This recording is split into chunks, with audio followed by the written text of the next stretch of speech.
Afwan Ustaz, Rasul kan, nah kalau antum nulis Rasul, tulis sallallahu alaihi wasallam. Rasul kan kaya.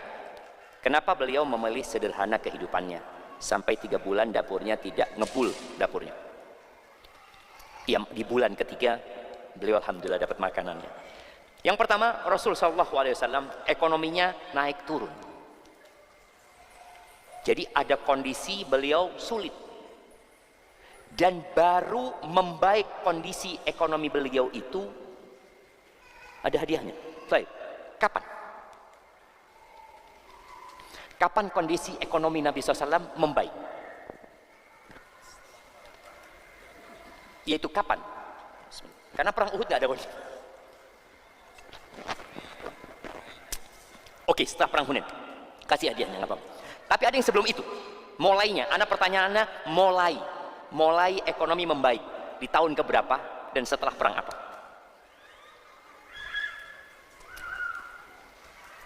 Karena setelah perang Badar ya nggak banyak yang didapat ya, sedangkan sahabat pada susah semua.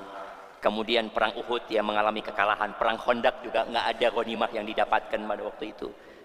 Perang apa?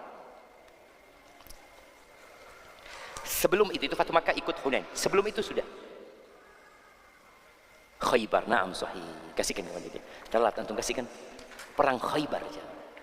Itu perang menaklukkan Yahudi di Khaybar sana. Itu kondisi ekonominya mulai membaik. Dan setelah kondisinya membaik, Nabi SAW tidak bermegah-megahan. Beliau lebih fokus untuk berbagi dengan harta yang beliau dapatkan. Dan itu pilihan. Orang kaya itu nggak harus hidupnya mewah. Makanya ada orang kaya yang bajunya biasa-biasa aja, padahal dia bisa beli baju yang Allah jamaah. Anak ketemu satu orang kaya, hafizahullah ta'ala. Beliau haji sama kita, bersama istrinya haji. Kita sering ngobrol. Pakaiannya itu dia pakai baju samase. Tasnya Eger. Tasnya Eger. Berapa sih Eger jamaah? Hah? 300-an seperti itu ya. Ya Allah jamaah, no profile. Dia ngobrol sama Ustaz, anak mau kirim zakat Ustaz buat STDI, kata dia. Siap bang, seneng lah anak ada orang mau kirim zakat buat STDI. Anak kasih nomor rekening. Tahu dia kirim berapa jamaah? 1 miliar jamaah. Ini lihat pakaiannya. Dia kirim zakatnya 1 miliar. Itu yang ke STDI. Dia tentunya bukan hanya ke STDI. Boleh jadi ke tempat lain, Masya Allah jamaah. Terus dia ngomong, Ustaz kalau butuh lagi kabarin Ustaz ya. Jamaah.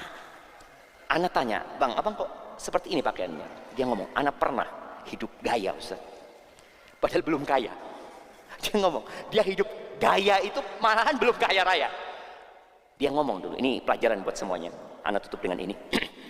Anak dulu kerja Ustaz, jaga konter Ustaz. Gaji anak 700.000. Kemudian anak sering dikirim sama bos untuk ngambil barang, negosiasi sama ini. Akhirnya anak nabung Ustaz, resign anak, kepingin buka konter sendiri. Anak lupa modal dia berapa juta ya. Dia nabung selama setahun apa 2 tahun, dia buka konter sendiri. Anak berharap 1 bulan dapatnya 1 juta. Karena kan dulu 700.000. Dia buka dapat, ternyata dapatnya 5 juta Ustaz. Dengan buka usaha sendiri dia. Masya Allah semakin besar mulai anak Ustaz. Ganti baju ini, jaket ini, tas ini, mulai gaya hidup. Setelah anak pikir-pikir kenapa? Itu pentingnya belajar agama. Dia tinggalkan semua pakaian-pakaian ya, tas LV apa jamaah, kemudian ganti tasnya Eger.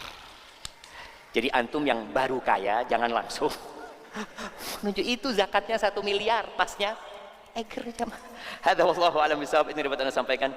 Kurang lebihnya mohon maaf, yang benar dari Allah Jalla Jalaluhu, yang salah dari diri anak pribadi. Allah dan Rasulullah terbebaskan dari kesalahan itu. Subhanakallahumma bihamdika asyhadu an la ilaha illa anta astaghfiruka wa atubu ilaik. Assalamualaikum warahmatullahi wabarakatuh.